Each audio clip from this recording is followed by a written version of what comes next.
All right, buckle up for a deep dive, folks. We're going deep into one of the most notorious cases in true crime history, the Yorkshire Ripper.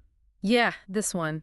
You know, even if you're just casually into true crime, you've probably heard the name. For sure. We're Yeah. talking about a 5-year reign of terror, late Yeah. 70s, early 80s, Northern England. Ah, it was a time of just palpable fear. Can you imagine walking down the street knowing this killer, the serial killer, is out there targeting women? Absolutely terrifying.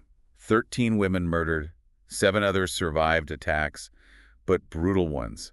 And here's the thing, Yeah. all of this was before DNA profiling was even a thing. Exactly. Just fingerprints, fiber analysis, witness statements, and witness statements. Come on. Right. How reliable are those, really? Especially in those situations, that kind of stress and fear. It's mind-blowing to think about the challenges compared to what we have now. I know.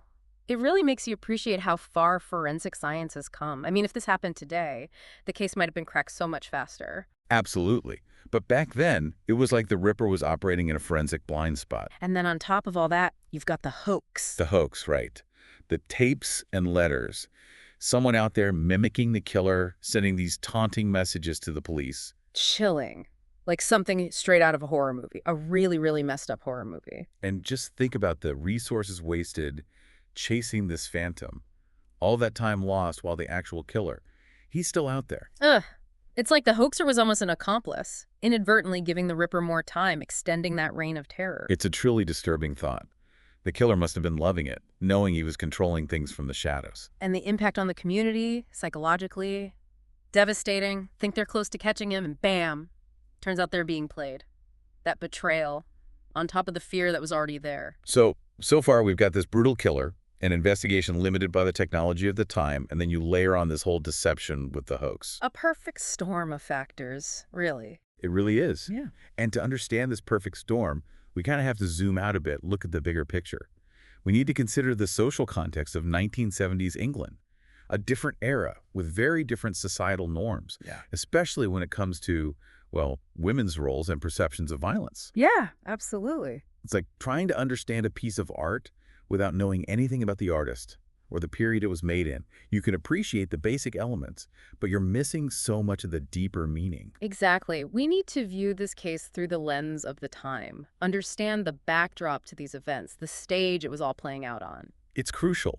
For example, how much did attitudes towards women's safety back then influence how seriously certain leads were taken? Or how certain behaviors might have been dismissed, overlooked completely because of prevailing social norms. This is what makes the Yorkshire Ripper case so much more than just a series of murders. It's about the complex interplay of these social and cultural forces and how they can sometimes create the conditions for these tragedies. Right. It's a sort of recipe for disaster, in a way. And that brings us to a fascinating question. How much of what happened back then is still relevant today? Are there echoes of those same social and cultural forces, maybe in different forms, that we're still dealing with? That's the million-dollar question, isn't it? By studying the past, we gain insights into the present. The Yorkshire Ripper case, it's not just a history lesson, it's a warning, a call to examine our own societies. And that's exactly what we're going to do next.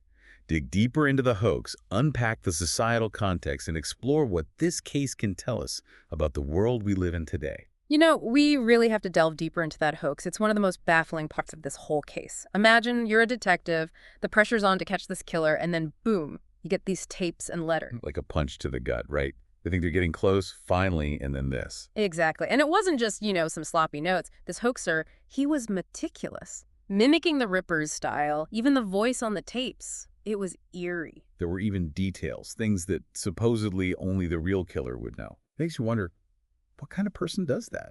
I mean, what's the motivation to insert yourself into something so horrific? And knowing that you could be, well, potentially prolonging the suffering of an entire community. It's such a fascinating psychological question. Was it notoriety they wanted? Some morbid fascination? Or were they trying to, I don't know, throw the police off for some personal reason? We might never know the answer, but it just goes to show you, sometimes the most unsettling thing isn't just the killer's actions, it's the actions of the people around the edges of the case, too. It's true. And speaking of unsettling, we have to talk about the broader societal context. We've touched on how different things were back then, but I think it's worth really unpacking that. Oh, absolutely. It's so easy to judge the past through the lens of, well, our values today. but to really get it, what happened, we need to step back in time. Imagine a world where a woman's safety wasn't taken as seriously, Hmm. where certain jobs were considered, well, dangerous for women, and police protocols totally different.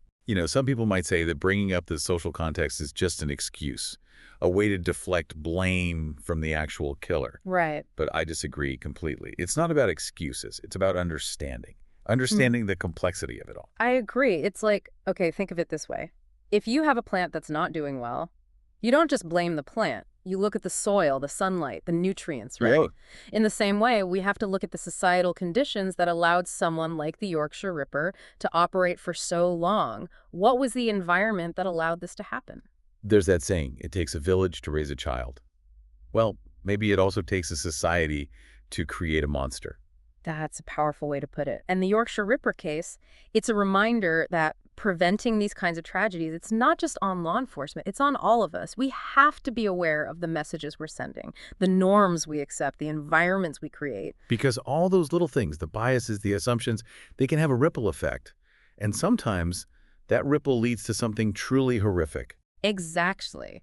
And that's why this case, even though it's so dark, it has valuable lessons for us today. It makes us confront uncomfortable truths about ourselves, about the societies we live in. It challenges us to examine our own biases, question things we take for granted, and ask ourselves, what can we do to prevent this from happening again? Hmm. And that leads us to a question for you, our listener. What part of this case, what aspect of it, has resonated most strongly with you? What thoughts or feelings has it brought up for you? Is it the chilling figure of Peter Sutcliffe himself, the man who terrorized a community for years?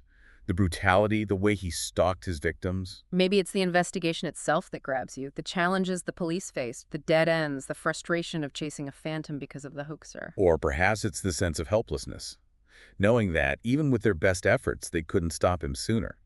The thought that maybe, with today's technology, it would have been different.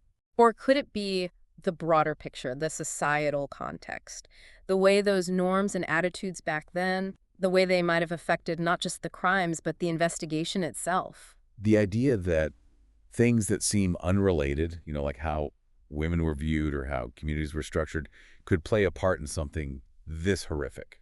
Because how you react to this case, it says something about you as much as it says about the case itself. It speaks to your perspective, how you understand the world, and the forces that shape it. It's those different perspectives, those reactions that make these deep dives so fascinating. It's not just about rehashing the facts, it's about those aha moments, getting people to think a little differently. Absolutely. The facts are important, don't get me wrong, but they're just the starting point. What's really interesting is how those facts, how they connect with our own experiences, our own beliefs. It's like we're holding up this mirror, right? This dark mirror.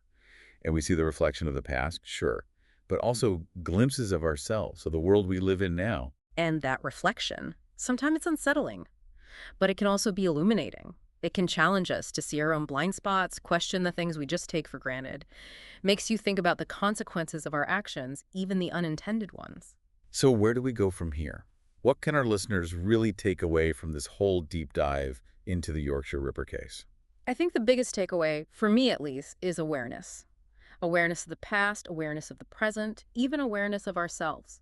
We have to learn from history, not just the facts, but the context, the motivations, the pressures, the societal forces that shaped everything. And then we have to apply those lessons to the world today.